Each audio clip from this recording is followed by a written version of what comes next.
एक ऐसी प्रेरणादायक कहानी जो हमें यह बताती है कि हम किस तरीके से अज्ञानता में जी रहे हैं। एक कहानी है एक सब्जी वाले की। एक सब्जी वाला रोज़ गलियों में सब्जी बेचा करता था। वो प्रतिदिन अपने नित्य कामों को निपटाकर धनिया और मिर्च बेचने के लिए गलियों में जाता था। एक दिन वो सब्जी बेचते बेचते जब जा रहा था, उसी समय उसके पास एक व्यक्ति आया। वो व्यक्ति बहुत ही सभ्य था, अच्छे कपड़े पहने हुए थे। उस व्यक्ति ने उस सब्जी वाले के पास जाकर कहा कि हे सब्जी वाले, ये जो तुम एक चमकीला सा पत्थर लेकर घूम रहे हो, जिससे तुम ये धनिया और मिर्च तोलते हो, इस पत्थर को तुम मुझे दे दो। मैं इस पत्थर के बदले तुम्हें 5,000 रुपये दूंगा। सब्जी वाले ने यह जब सुना तो वो कुछ देर तक ठिठक गया। उसने कुछ सोचा, लेकिन सोचने के बाद वो जोर से ठहाका लगा के हंसा और बोला कि हे मनुष्य, हे व्यक्ति, आप मुझे देखने में बहुत ही सभ्य लग रहे हैं, लेकिन कहीं सुबह सुबह आप कोई शराब का सेवन तो नहीं कर रहा है, जो नशे की हालत में आप मुझसे इस तरीके की बातें कर रहे हैं, ऐसा मजाक कर रहे हैं। ये छोटा सा पत्थर, ये 50 ग्राम का छोटा सा पत्थर जो 5 रुपये की भी कीमत का नहीं है, इसके आप मुझे 5,000 रुपये देने की बात कर रहे हैं। व्यक्ति बोला, तुम्हें इससे क्या मतलब? इस पत्थर के बदले में तुम्हें 5,000 रुपये दे रहा हूँ और ये तुम्हारे लिए बहुत फ़ायदे का सौदा होगा, क्योंकि तुम्हारे हिसाब से इस पत्थर की कीमत मात्र 5 रुपये है। ऐसा कह के वो सब्जी वाले से बोला कि इस पत्थर को मुझे दे दो, मैं 5,000 रुपये तुम्हें अभी दे दूँगा। सब्जी वाले ने थोड़ी देर सोचा और फिर बोला, ठीक है, मैं तुम्हारी बात पर विश्वास कर लेता हूँ और मैं तुम्हें ये पत्थर दे देता हूँ, लेकिन मेरी एक शर्त है कि इस पत्थर को मैं तभी दूंगा जब तुम इसकी लिखा पढ़त कराओगे, क्योंकि मैं नहीं चाहता कि इस पत्थर को मैं तुम्हें दे दूं और फिर तुम 2 दिन बाद मुझसे लड़ने आओ, मुझसे चिकचिकबाजी करो, और मुझे चिकचिकबाजी पसंद नहीं है। इसलिए एक स्टाम्प पेपर पर तुम ये लिख के दे दो कि मैं इस पत्थर को 5,000 रुपये में ख़रीद रहा हूँ और इस पत्थर को लेने के बाद मेरा इस सब्जी वाले से कोई संबंध नहीं है।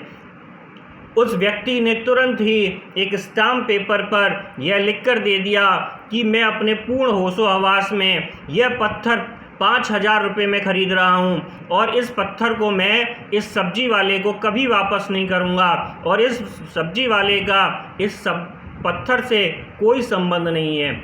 ऐसा लिखने के बाद उसने वो स्टाम्प और 5,000 रुपये उस सब्जी वाले को दे दिए और सब्जी वाले ने खुशी खुशी वो पत्थर उस व्यक्ति को दे दिया। कुछ देर बाद वह सब्जी वाला बोला कि हे व्यक्ति, आप जो भी हैं, मैं आपको नहीं जानता, लेकिन मैं आपसे एक प्रश्न पूछना चाहता हूँ कि ये जो पत्थर है, आप इसके मुझे 5,000 रुपये क्यों दे रहे हैं? तब वह व्यक्ति बोला कि अब तो इस पत्थर की सब लिखा पढ़ी हो चुकी है और अब मैं तुम्हें बता देता हूँ कि इस पत्थर के मैंने तुम्हें 5,000 रुपये क्यों दिए हैं। क्योंकि यह कोई साधारण पत्थर नहीं है, बल्कि यह एक अनमोल पत्थर है। यह एक अनमोल हीरा है जिसकी कीमत 10 करोड़ रुपये है और मैं एक प्रसिद्ध जौहरी हूँ। मैं कुछ समय से इस पत्थर को तुम्हारे पास देख रहा था, इसलिए आज मैंने ये निर्णय लिया कि मैं इसे 5,000 रुपये देकर तुमसे खरीद लूँ। ऐसी बातें सुनकर वो सब्जी वाला स्तब्ध रह गया और अपनी किस्मत को पीटने लगा, अपनी किस्मत पर रोने लगा कि मैं इतनी सालों से इस पत्थर से धनिया और मिर्च तोलकर बेच रहा हूँ और एक पत्थर इतना कीमती है जिसकी कीमत 10 करोड़ रुपए है। अगर मैं इसे बेच देता तो मेरा जीवन सभी सुख सुविधाओं से भरा हुआ होता और मैं ऐसी गरीबी की ज़िंदगी नहीं बिता रहा होता। ऐसा कहकर वो अपनी किस्मत पर रोने लगा।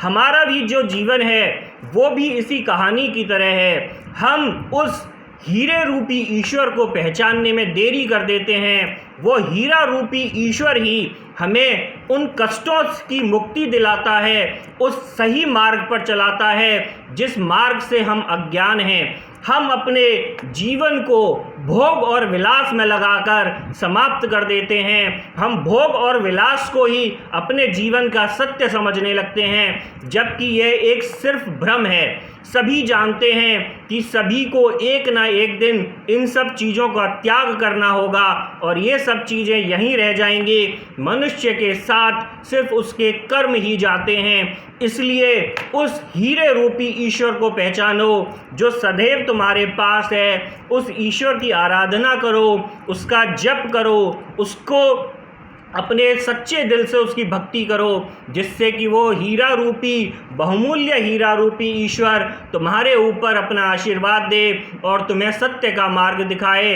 क्योंकि शिव ही सत्य है, शिव ही सुंदर है। इसलिए कहा गया है सत्यम शिवम सुंदरम। हर हर महादेव। जय जय माँ भवानी।